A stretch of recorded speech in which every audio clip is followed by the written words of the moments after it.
क्या मोदी जी के घर में सियासी हलचल मच गई है? क्या भारतीय जनता पार्टी के भीतर सब कुछ ठीक नहीं चल रहा? और क्या जनता का गुस्सा अब सड़कों से निकलकर नेताओं के घरों तक पहुंचने लगा है?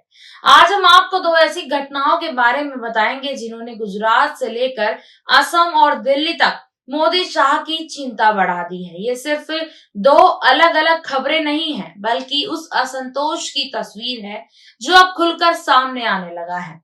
आप अपनी स्क्रीन पर कुछ तस्वीरें देख रहे हैं।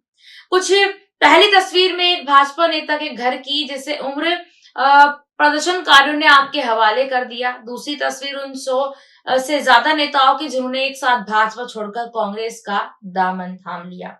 अब सवाल उठता है, आखिर ऐसा क्या हो रहा है? पहले बात करते हैं गुजरात की, जिसे मोदी और अमित शाह का अभेद किला कहा जाता रहा है। गुजरात के डांग जिले से आई यह खबर भाजपा के लिए किसी झटके से कम नहीं है। अहमदाबाद स्थित राजीव गांधी भवन में आयोजित एक कार्यक्रम के दौरान डांग जिले के 100 से अधिक भाजपा पदाधिकारी, नेता और सक्रिय कार्यकर्ता एक साथ कांग्रेस में शामिल हो गए। इस कार्यक्रम में गुजरात प्रदेश कांग्रेस कमेटी के अध्यक्ष अमित भाई चावड़ा, डांग जिला कांग्रेस अध्यक्ष स्नेहल भाई ठाकरे और डांग के पूर्व विधायक मंगल भाई गावत मौजूद रहे। कांग्रेस में शामिल हुए नेताओं को बकायदा पटका पहनाकर पार्टी में शामिल कराया गया है।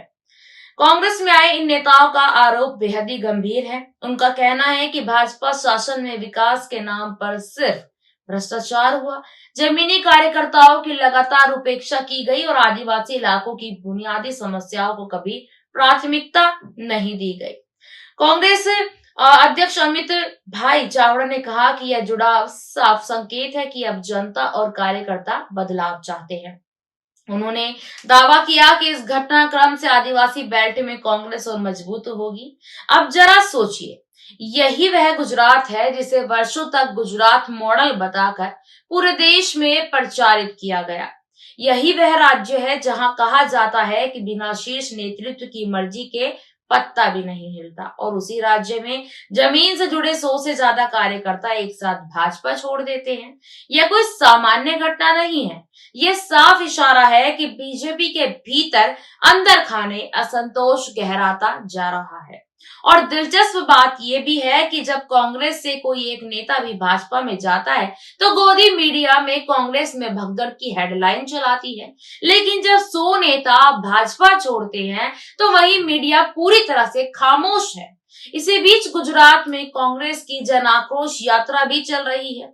सोशल मीडिया पर सामने आई तस्वीरों में भारी भीड़ नजर आ रही है, लेकिन टीवी चैनलों पर इसका नामो निशान नहीं है। अब चलते हैं असम की ओर, जहां जनता का गुस्सा हिंसा में बदल गया है। असम के 25 कार्बी आंगलोग जिले में लंबे समय से चल रहे प्रदर्शन ने अचानक हिंसक रूप ले लिया।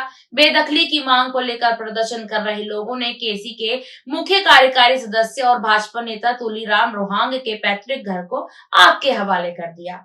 हिंसा के दौरान पुलिस फायरिंग में कम से कम 3 प्रदर्शनकारी घायल हुए, जबकि एक सीआरपीएफ जवान को भी यहाँ पर जो है चोट आने की संभावना बताई गई है। हालात बिगड़ने के बाद प्रशासन ने पूरे इलाके में धारा 163 के तहत पाबंदी लगा दी।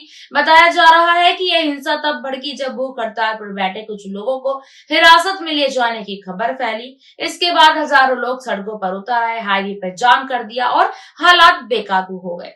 तुलीराम रोहांग का कहना है कि यह सब एक गलतफहमी की वजह से हुआ, लेकिन सच्चाई ये है कि अगर आदिवासी इलाकों में जमीन और अधिकारों को लेकर गुस्सा लंबे समय से पक रहा था तो अब फूट पड़ा।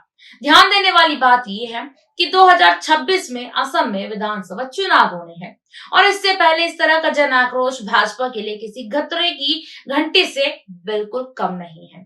अब अगर गुजरात और असम इन दोनों घटनाओं को एक साथ देखा जाए तो तस्वीर बेहद ही साफ है। एक तरफ भाजपा के सबसे मजबूत गढ़ माने जाने वाले गुजरात में संगठन के भीतर टूट दिखाई दे रही है, तो दूसरी तरफ असम में जनता का गुस्सा हिंसा और आगजनी के रूप में सामने आ रहा है। ये सिर्फ घटनाएं नहीं है, बल्कि उस असंतोष के संकेत हैं जिसे लंबे समय से दबाया जा रहा था। गोदी मीडिया चाहे चुप रहे, लेकिन जमीन और सोशल मीडिया पर हालात कुछ और ही कहानी बयां कर रहे हैं। अब असली सवाल यहाँ पर यही है, क्या भाजपा इस गुस्से और असंतोष को समझ पाएगी, या फिर यही आग आने वाले चुनावों में उसके लिए बड़ा संकट बन जाएगी। आप इस पूरे मामले को कैसे देखते हैं, क्या कुछ कहते हैं? कमेंट बॉक्स में हमें अपनी राय जरूर दें। साथ ही साथ चैनल को सब्सक्राइब करें और जुड़े रहिएगा हमारे साथ। धन्यवाद।